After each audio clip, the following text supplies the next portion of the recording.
This is a presentation of Northeast Streaming Sports.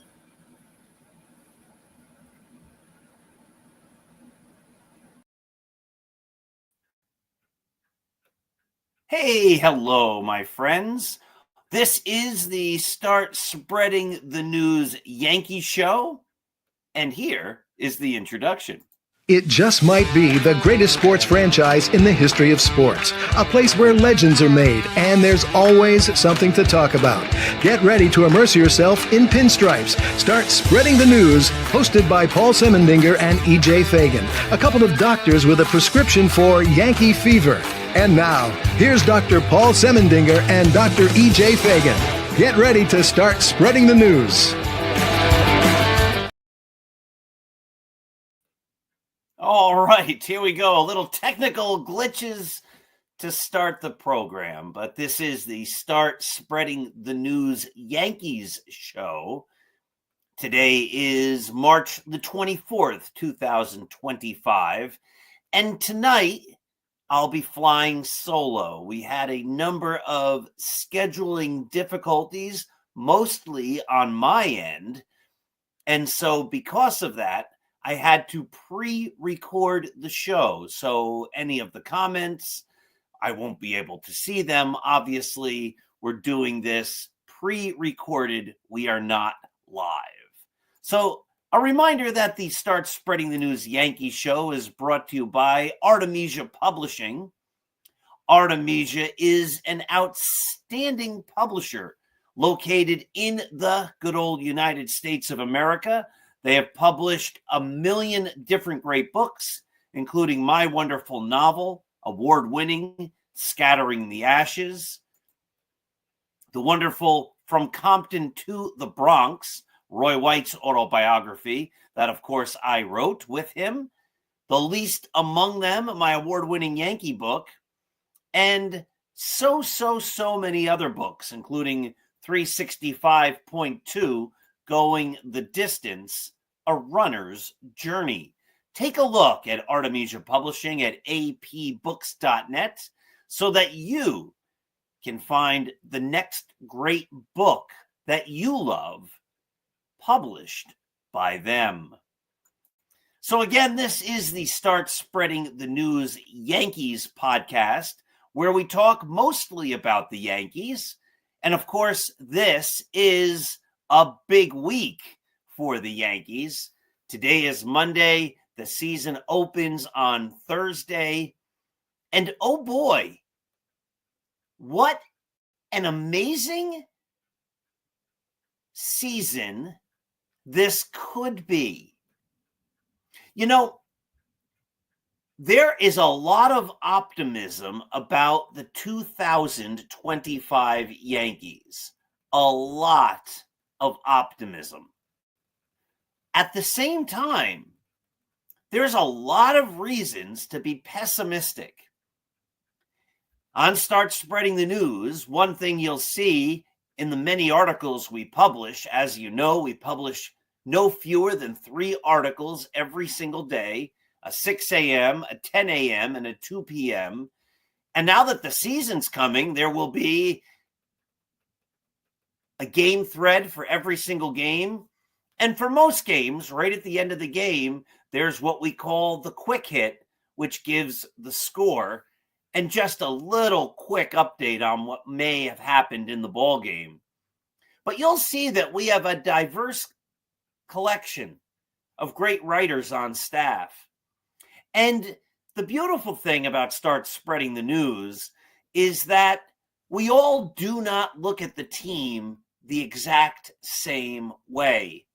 In fact, there are often times when we look at the team in very different ways.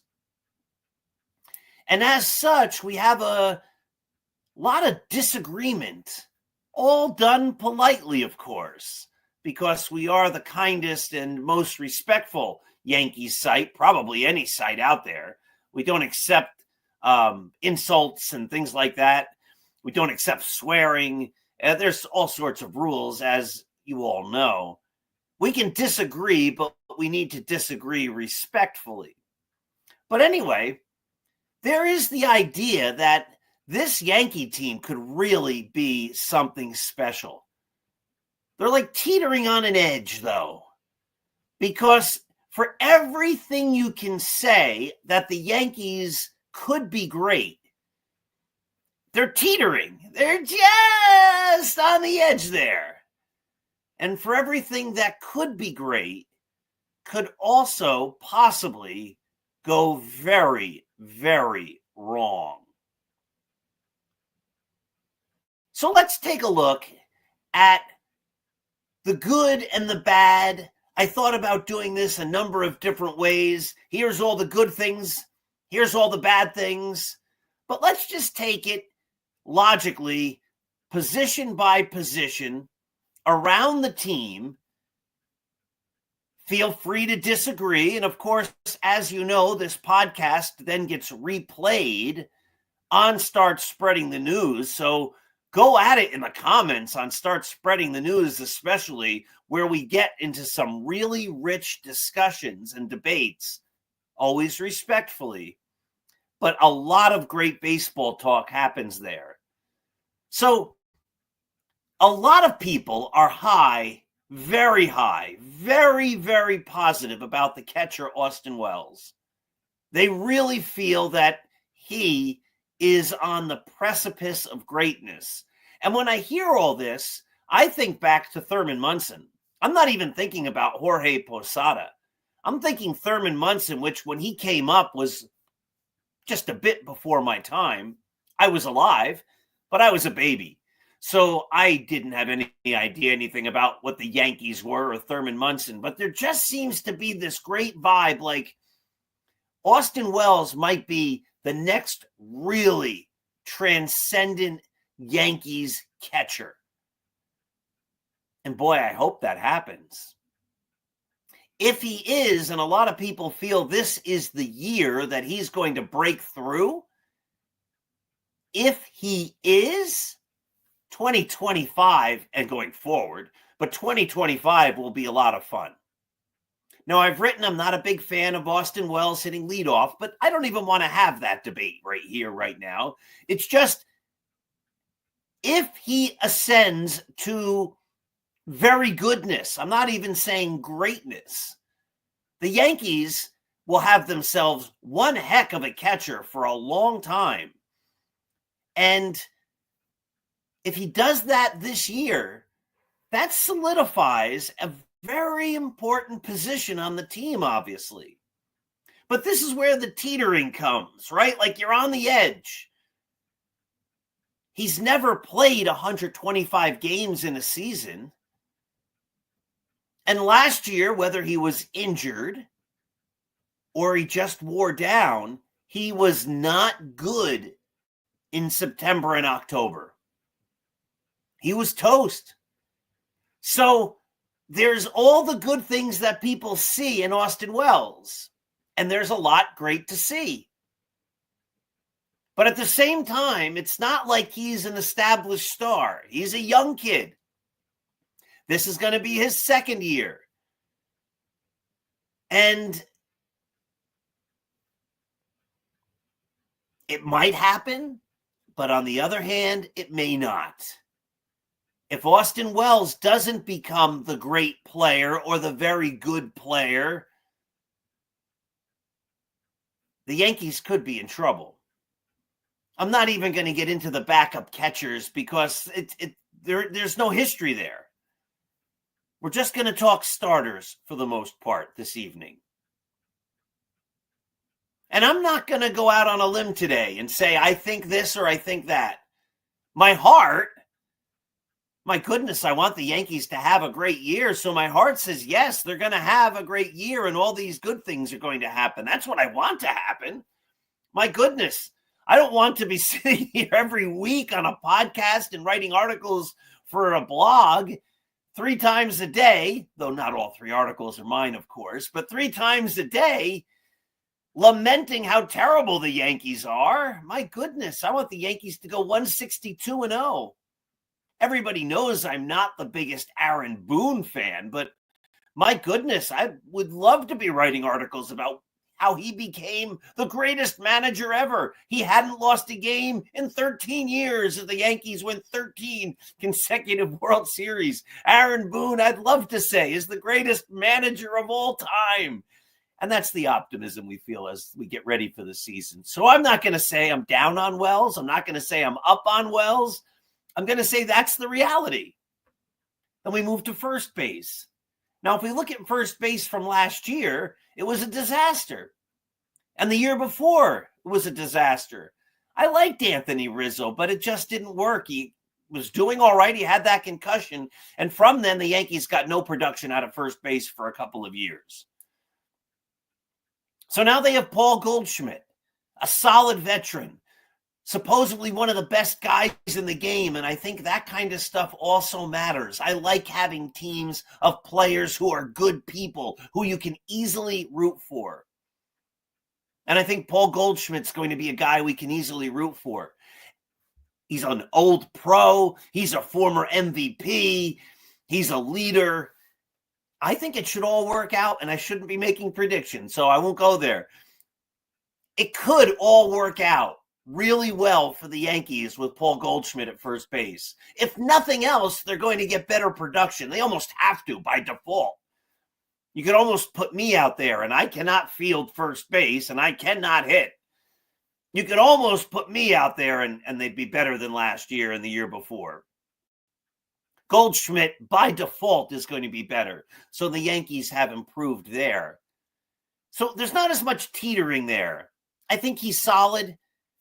He's on the downside of his career. A lot of people feel he might have a bounce-back season. That's what I hope for. That's what I kind of think might happen. But again, I'm not making predictions. But I think the Yankees, there's not a whole lot of teetering at first base. He might go down a little, but it's going to be better than last year. Goldschmidt, first base is fine. Now, second base is, again, one of those crazy areas where it could really take off. You know, people are saying Jazz Chisholm is meant for the big city, that Jazz Chisholm is New York, that Jazz Chisholm is the type of player who's going to thrive on the big stage. And maybe this is what they're hoping for. This is what fans are hoping for. It's what I'm hoping for. They're saying, and I've seen this written numerous places and numerous times, including on the pages of Start Spreading the News. They're saying Jazz Chisholm just might have a 30 home run, 30 stolen base season. Well, I mean, if he does that, how cool will that be? Now, I think second base defensively is going to be a lot improved over Gleyber Torres. So Jazz Chisholm's going to be bringing that. But the teetering part is when Chisholm came to the Yankees, he was on fire for a bit. And then after that, he was basically mediocre. And if you look at his career, there's been a lot of hype around Jazz Chisholm in his career, but he's been an average player. He hasn't really been great. Sometimes players like that are more frustrating than anybody else. In a sense, it's not much different than Gleyber Torres, who had all the talent in the world and just never put it together. Chisholm has different talents, but he has all the talent in the world. And as a major league player, he hasn't necessarily put it all together and become the superstar that so many think he could be. Maybe he will, but that's again where it's teetering. You know, if he becomes really great, oh my goodness, the Yankees have themselves a superstar. But if he's just regular old Jazz Chisholm, 102 OPS plus,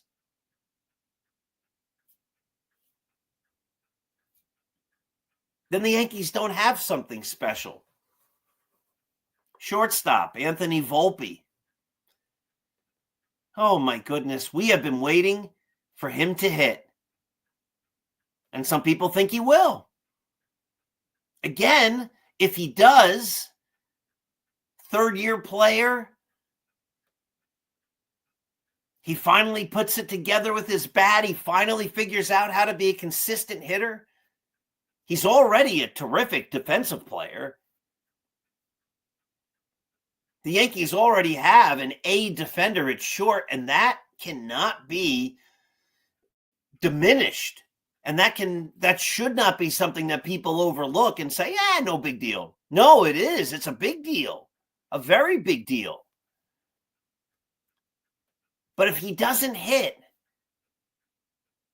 this is the thing. If he doesn't hit, we're going to get to third base in a minute. I don't think most people are expecting any offense out of third base.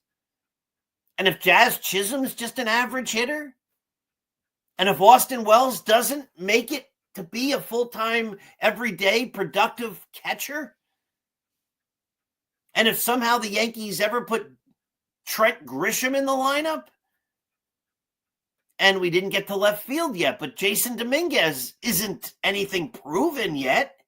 No one knows how he's going to do. There's no history of his major league success to look at.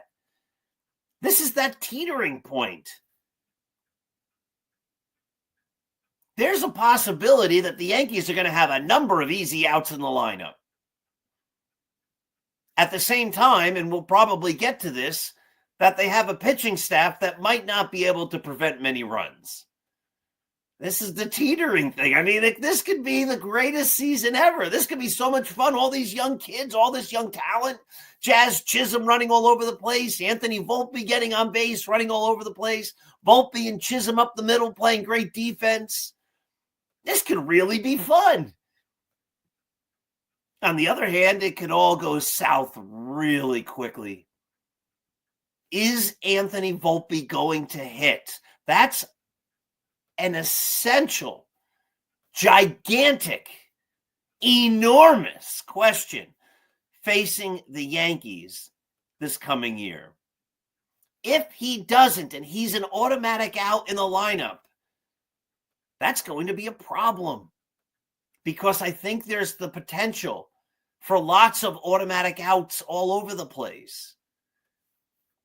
At third base, I don't know what the Yankees are going to do. It looks like Oswaldo Cabrera is going to be the starter. His career OPS plus, where 100 is average, is 79. He's shown flashes of brilliance. He's never sustained it.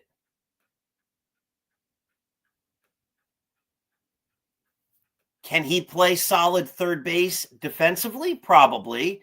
The Yankees should be much improved defensively this year. I don't think he's going to hit. And again, I'm not here to make predictions, but the idea that somehow he's going to become a hitter, or Oswald Pereira, if they think he's going to become a hitter, if they think he's going to become a hitter, he's never shown that either. What the Yankees are going to hope for out of third base is great defense, and leave it at that. That's not a position where they're teetering, I don't think. I think they're saying, let's just get somebody who can catch the ball, make the plays, do the job, and we'll be fine. Otherwise, they're up the creek. But I think they'll handle it defensively. That's fair. That's not even making a prediction. These guys can play defense. So it's not a teetering position, because I don't think there's any teetering involved. I don't think anybody thinks either of those guys are going to hit. So we go to left field. You want to talk about like a make or break type of guy, Jason Dominguez. My goodness. Potential. Up one side and down the other. There have been predictions that Jason Dominguez is going to be a 30-30 player also. Could you imagine if Jazz Chisholm hits 30 home runs and steals 30 bases, and Jason Dominguez does as well? Oh my goodness. This is what I'm saying. This could be one of the most exciting and fun seasons, because Volpe, when he gets on, should be stealing bases. I mean, that's one of his specialties. You could have three guys. When was the last time? When have the Yankees ever had multiple base stealing threats on the team at the same time? When? I mean, maybe Knobloch and Jeter at the top of the order in the late 90s. That was kind of fun. That was a lot of fun. But you might have three guys that can do it? My goodness. Oh, boy. But Dominguez has never, well, the last couple of years, stayed healthy. And while he's had success in the minor leagues, he has not had success in the major leagues. I'm sorry. He has not had success in the major leagues. A year ago, we had people commenting on the site saying Dominguez is an established major league hitter. He had played all of 8 games. He's not established. He has potential. That potential could all come to fruition, and it could be amazing. And we hope it will be. But that is not a guarantee. That is not a sure thing. And his defense, well, that's a big question. It's been erratic at best. He's trying to play left field. It might work. It might not work. I hope it works. But if the Yankees have a bad defensive left fielder who's turning outs into hits and singles into doubles and doubles into triples, that could be room for disaster. If he doesn't figure out hitting, who's going to play left field? This is part of the problem with the Yankees. Like, if he can't do it, who's the next guy up? Who's going to play left field? If Jason Dominguez doesn't step up. You want to talk about a guy on the precipice here. Like, this is one of those guys. If he does it, it's going to be fun. There's no guarantee. There's a lot of reasons to think, I mean, he's going to be a rookie. He's been injured parts of the last 2 years. He's young. Lots of players in these situations fail. And that's not because of a lack of hard work or a lack of ability, or it's just life. This is what happens. That's why we play the games and watch the games. If it clicks, amazing. If it doesn't click, this could be a disaster, because if he doesn't play well, there is no other left fielder. There is nobody to say, well, we'll put that guy in. There's nobody. It's Trent Grisham.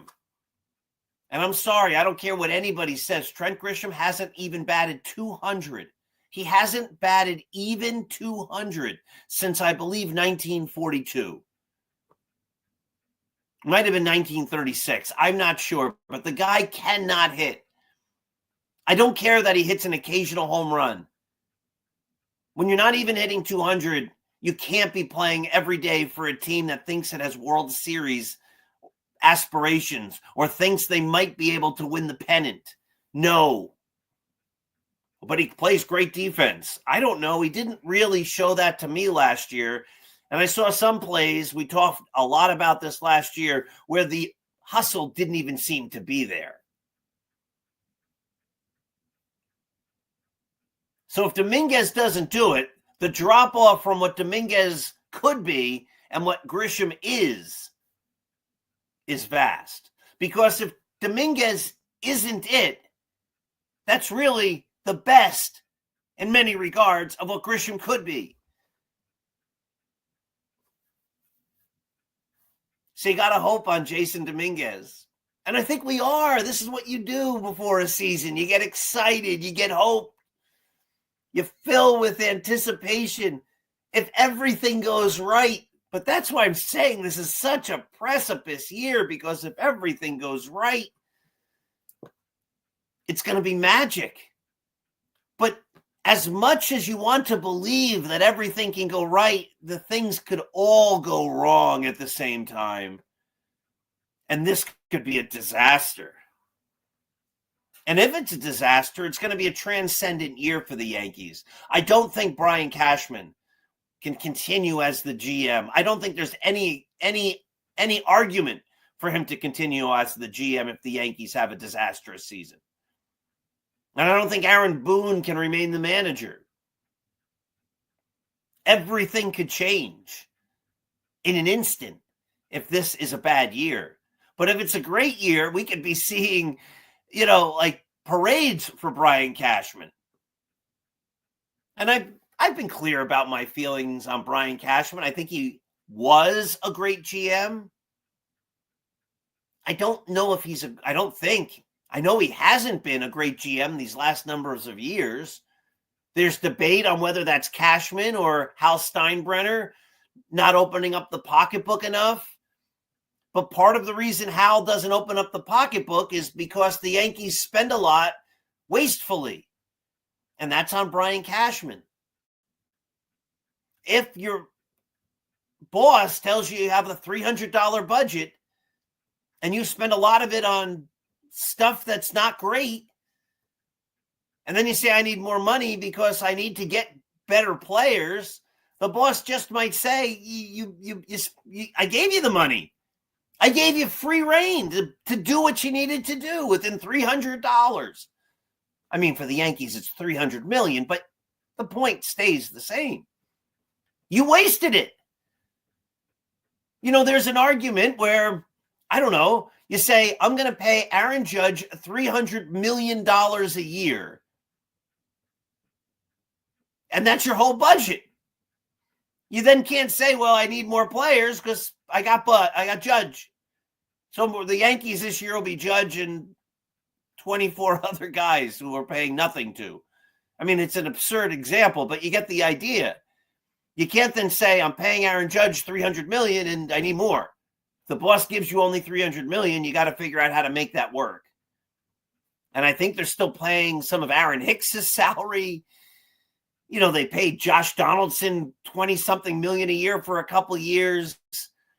Giancarlo Stanton's making a ton and not playing. DJ LeMahieu was a bad signing from the start. I would love just once all the people who told me I was wrong about that for years. How wrong can you be? For them just to say, you know what? We gave you a hard time for years when you were down on that signing. You were ahead of that thing, Paul. And I've been wrong many times. And when I'm wrong, I tell you I'm wrong. But it's funny that the people that argue the most vehemently, when they're wrong, they don't ever quite come out and say, I gave you a hard time about DJ LeMahieu. And in the end, boy, were you right. The Yankees should have never given him that $90 million contract. It just did not work out. It was not a good way to spend their money. Anyway, if Brian Cashman doesn't spend his money well, and the Yankees can't get positional players like Nolan Arenado to play third base this year, or Alex Bregman to play third base this year, so you have to go with the lesser answer. Part of that is the owner not being willing to spend the money, but part of that is the fact that the GM didn't do a great job. I would love to be able to say Brian Cashman's a great GM again. And if this all works out, we'll be able to say that. Center field, Cody Bellinger. Cody was great. Cody had some terrible seasons. And then 2 years ago, he had a pretty good resurgence season. But he went backwards last year. Now, defensively, the Yankees, I think, will be fine with Bellinger in center. He's a well-rounded athlete. He can also play some first base, so that's a good thing. I like when you have players who can play multiple places effectively and well on the diamond. Not the Yankee way of going, yeah, we'll put Isaiah Kiner Falefa wherever we need him. Even if he's not an outfielder, we'll give him 100 games in left field. Why not? I mean, that's not versatility. That's just hoping. That's just poor planning. But Bellinger is a well-rounded athlete who should handle center field, can pitch in at first base, can play a little left field and right field. He'll be fine. But will he hit? Is he the guy from 2 years ago who figured it out? Or is he the guy from 4 years ago and 5 years ago who couldn't do anything? Or is he the guy from last year who's an average hitter? I know, short porch in right field. He could have a big year, 40 home runs, maybe. But again, he's a precipice guy. He's a guy that, oh my goodness, if everything comes true for Cody Bellinger, it could be amazing. If it doesn't, it could get ugly fast. He could be another guy who's a zero in the lineup. And we went through already tonight how many potential zeros in the lineup there can be. And then there's Aaron Judge. 10.8 WAR player 2 of the last 3 years. He missed a lot of time in between. Still got like 4 point something WAR that year. And he was having a monstrous season till he got injured, not because of his own fault. By and large, things he can control, he's been healthy the last number of years. Aaron Judge is one of the greats in the game. He's back in his regular position. I don't think this is a precipice thing. I don't think this Aaron Judge is a guy on the edge here. I think Aaron Judge is a superstar. And that's not even like, oh, he went out on a limb there. That's not controversial at all. The worry is, as we've walked through the Yankee lineup, is the Yankees really need Aaron Judge to be an 8, 9, 10 win player. They need Aaron Judge to be great. And that's just a lot to ask for. Outside of the Babe Ruths and the truly transcendent superstars, not the very good players, not the really good players, not the great players. It's very rare to have a player who's that fantastic, that amazing, year after year after year after year after year. Now, maybe Judge can do it again, and the Yankees need him to do it again. But if Judge isn't superhuman,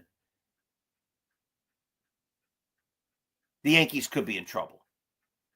I don't think he's a precipice guy. He's going to be great. But a 5-win player is great. And if Aaron Judge is a 5-win player, it's probably not going to be good enough in 2025, except if all these other things come true. Now, the DH, it looks like it's going to be Ben Rice, a fun guy to root for, the third-string catcher, the backup first baseman who bulked up and is just ready maybe to get it done. He's hitting the ball real hard. EJ wrote a great article about that, which we published last week. People are saying, with his bulked up physique, those fly balls that landed on the warning track are going to go over the wall. The ones that hung up just a little bit so the outfielder could run over and make the catch, those won't hang up as much. Those are going to be gappers. And Ben Rice, also one of these fringe guys, a precipice guy. If it all comes true, if he is the hitter that so many hope and think he can be, the Yankees are going to have a big bat in the lineup. Another big lefty bat.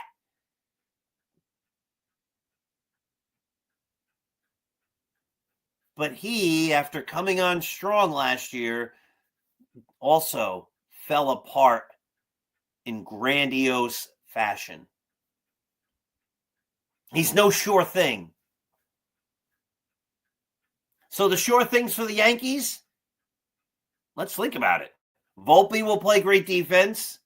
Third base should play great defense. Chisholm should play great defense.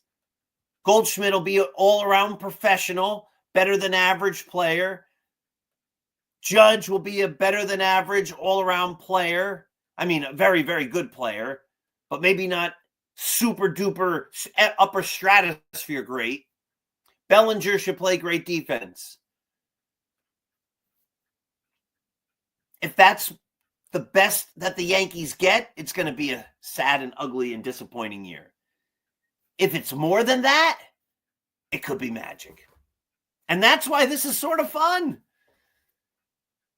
You can reasonably have very low expectations for the 2025 Yankees, justifiably so, as we've walked through.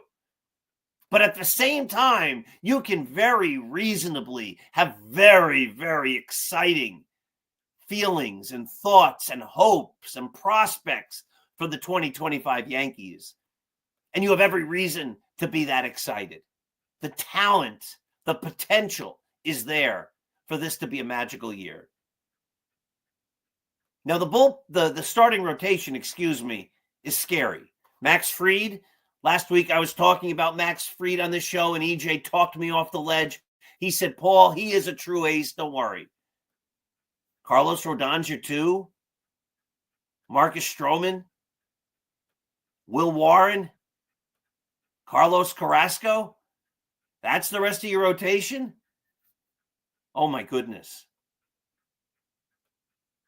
Oh, my goodness. Max Fried supposedly, he seems to miss time every year. So there's going to be a period of time, a couple of weeks maybe, when he's not even available. And then your best pitcher is Carlos Rodon and Marcus Stroman and Will Warren and Carlos Carrasco and who? I mean, Fried could be great. When he pitches, he is. Rodon could be the pitcher the Yankees thought they were getting. Will Warren could be the pitcher that so many people think he is in spring training. Carlos Carrasco could be one of those guys who've turned back time. Marcus Stroman maybe is going to be more than a 500 pitcher. He hasn't been for a long time. I'm not really high on that possibly happening, but maybe. Maybe the Yankees go out and get a pitcher. Maybe Clark Schmidt gets healthy and comes back. Maybe Luis Heel gets healthy and comes back, and this all comes together. But there is the potential for the Yankee starting rotation to become disastrous in 2025. I mean, if you're pessimistic about the Yankee rotation, I think you have every right to be.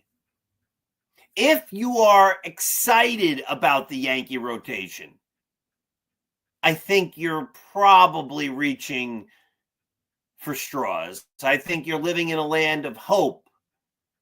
You're living in a land of, yeah, maybe. Yeah, could be. I might find a pot of gold at the end of the rainbow. You never know. I could win the lottery tomorrow. Because I think logically, if you look at the Yankee starting rotation right now, it's just not.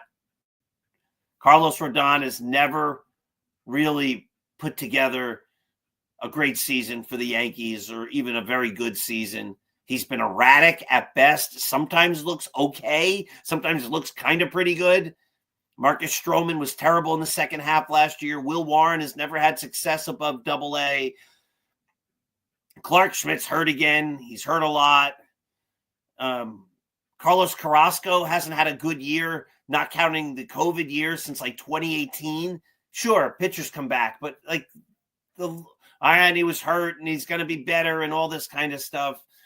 Like if you haven't had a good year in 8 years and you're not, even if you are a young kid, but if you haven't had a good year in 8 years, the idea is it's very unlikely that you're going to have a good year. I'm sorry. It's very unlikely.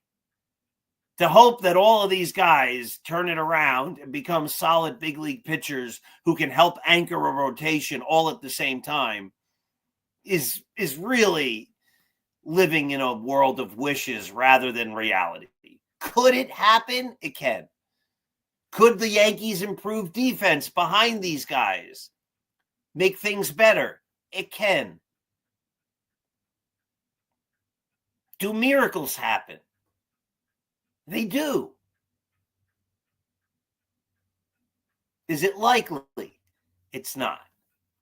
The bullpen, there's a lot of those same issues. I don't really ever talk bullpen. They have the best closer in the game or one of the best. That's an improvement. That's great. But every year people get excited about bullpens. Nobody was saying Luke Weaver last year. Nobody was saying Luke Weaver, that's going to be a guy who really impacts the bullpen. He's going to be the guy who's going to be the stopper in the playoffs. He's going to be the guy who Nobody was saying that. Every year there are guys in bullpens who come out of nowhere and who do great. And there's guys you expect to be good or great who go nowhere. It's one of the least predictable positions, probably in all of sport, but definitely in baseball. And again, a bullpen pitcher just doesn't get a lot of innings. So a couple of bad games skews his numbers all over the place. So I think the Yankee bullpen, if you look at it on a person-by-person basis, it could be pretty good. It should be okay. But no one really knows. No one ever really knows outside of Mariano Rivera. And the greats like that. No one really knows how well a bullpen is going to do at the start of the year. Williams should be fine. The closers should be fine. The rest of it, it could be great. It might not be. It just might not be. So I'm not going to really talk much about it because that's always a precipice position, a thing that's right on the edge, a make or break position. And to the Yankees' credit, they've always been able during this Aaron Boone era. Brian Cashman as the GM, they've always been able to find the pieces or teach the kids to be the pieces for at least a season or two sometimes to fill in and do a good enough job in the bullpen. And that's the 2025 Yankees. It could be the most magical of seasons, or it could be the most depressing. It could be greatness, or it could be disaster. So let me just say one other thing, and then I'll wrap this whole thing up. If the model is going to be Jason Dominguez, Austin Wells, Ben Rice, Anthony Volpe, Jazz Chisholm, because he's a young kid. He's been around forever, but he's still a young baseball player. If that's, and Will Warren to a lesser extent in the starting rotation with lots of possibilities, if those are going to be the players we're watching, Austin Wells, I don't know if I mentioned him. If that's what we're going to be watching, and they're not great, but they're giving these kids a real chance to prove themselves, I'm going to be okay with it. I'd rather the Yankees have an all-star, a superstar at every position.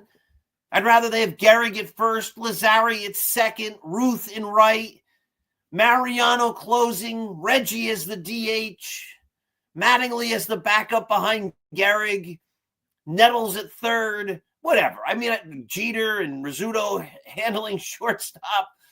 Sure. I want the Yankees to have the greatest players of all time at every position. Of course I do. Ricky Henderson in left. Of course I want that.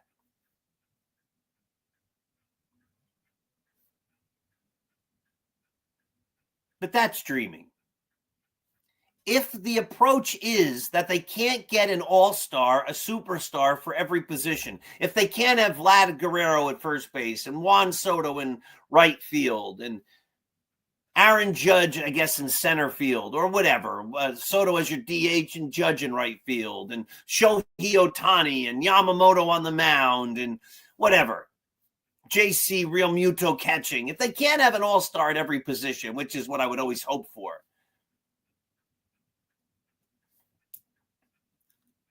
I'd rather see them playing the kids than to go out and get marginal big leaguers, Willie Calhoun, Isaiah Kiner-Falefa, Dominic Smith, Jay Bruce, Travis Hafner. I mean, watching guys, Lance Berkman at the end of their career, slowly watching it all go away and hitting 240 with an occasional home run, that none of that's exciting for me. Watching an old veteran or mediocre guys in the middle of their career just be mediocre at the expense of having great players, no, that's no fun. But if at the expense of having great players, you're going to have young kids playing who have a future and there's hope, well, that will be fun. I hope all the kids come around. I hope it works. That will be lots of fun.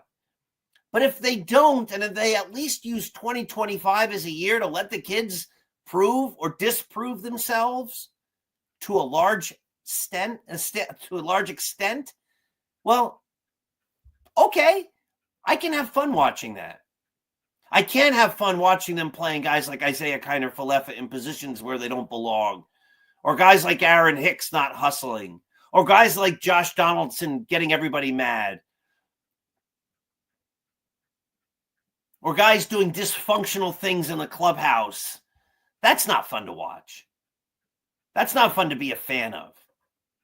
Young kids with potential who are going to have bumps and bruises along the way, and hopefully more highs than lows this year and going forward, that is fun to watch. That would be great to watch. So I hope the Yankees, this is the course they're on now. They have a couple of veterans and a lot of kids, a lot of make or break players in the lineup. I hope they make it. But if they don't, I hope they at least stick with the young kids to make us have something to root for, not just this year, but possibly and hopefully going forward. And if we find out they can't play well, well, then I hope that Mr. Steinbrenner opens the wallet, the pocketbook, and Mr. Cashman figures out lots of great deals to make the team something special next year around superstars. But maybe that doesn't have to happen. Maybe the team can be built around superstars that all came of age this year and next. All right, my friends, thank you for watching. Thank you for being part of our loyal audience. We should be live next week. There's a possibility due to some scheduling conflicts I'm having that might not be possible. You might get another recorded show. It might be me. There will be more time to figure it out. Might be me and EJ. Might be Andy Singer. Might be Mike Whiteman. Might be Tim Cable. We have a lot of options, but we will be here next Monday night at 9 p.m. Have a great night. God bless you all. Thanks for watching. Let's go, Yankees. Introducing National Streaming Sports, live and on-demand sports talk programming that you can access 24/7. For the premier sports talk experience, tap into our Roku channel. Start your mornings with Mac and Jack covering all the weekend sports action. Then pour a cup and enjoy all the sports you can drink on the Coffee and Sports podcast. At midday, talk sports from east to west on the Coast to Coast podcast. Followed at night by some hot girl talk with Prim and Proper Sports featuring Sonia Pearson. Talk boxing on the Gloved Fist. Yankee fans tune in for Start Spreading the News. And there's more on the College Sports Huddle and Sports Scope with Robert Butler. There are 20 podcasts in all and 70 weekly shows giving us a 3.4-star viewer rating. To find us on Roku TV, search for National Streaming Sports on the Roku search bar. Click on the logo and you're in. National Streaming Sports, live and on-demand sports talk for